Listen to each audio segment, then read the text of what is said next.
বিসমিল্লাহির রহমানির রহিম। আজ 7 ফেব্রুয়ারি 2025। এই চারাটার রোপণের বয়স মাত্র 42 দিন। এই যে আপনারা দেখছেন, এখন স্প্রে চলছে, সজীব স্প্রে করছে। দেখছেন কত সুন্দর করে গাছগুলো ভিজিয়ে স্প্রে করছে। দেখুন, সম্পূর্ণ জমিতে আসলে আপনারা ভিজিয়ে স্প্রে করবেন সুন্দর করে। চাষা, আপনারা যখন স্প্রে করবেন খুবই সুন্দর করে দেখে শুনে স্প্রে করবেন, কারণ প্রত্যেকটা গাছের গোড়ায় যেন সুন্দরভাবে স্প্রেটা পড়ে। দেখুন কত নিখুঁতভাবে স্প্রে হচ্ছে, সজীব স্প্রে করছে।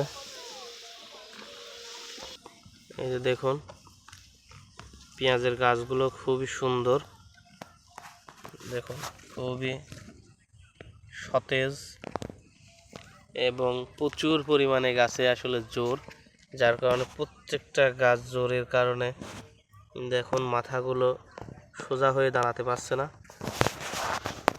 যার কারণে অনেক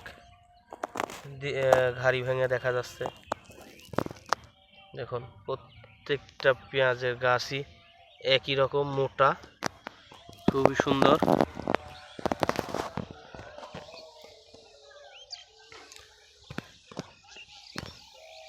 সজীব, এখন এই স্প্রে করলে পেঁয়াজের কি হবে এবং বা কি আশাবাদী তুমি?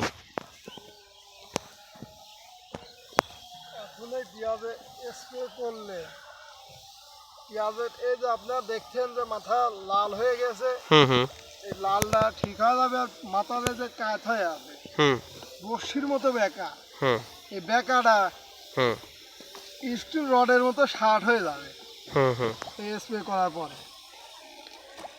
স্প্রে করার পরে শার্ট হয়ে যাবে, আর এই পচন লাগাছে, এই পচনটা ঠিক হয়ে যাবে। যাবে হচ্ছে রস চুষে নেওয়ার কারণে গাছটা বেশি মোটা হতে পারছে না, এই কারণে আমাদের স্প্রে করা। ঠিক আছে, স্প্রে করলে গাছটা মোটা হয়ে যাবে।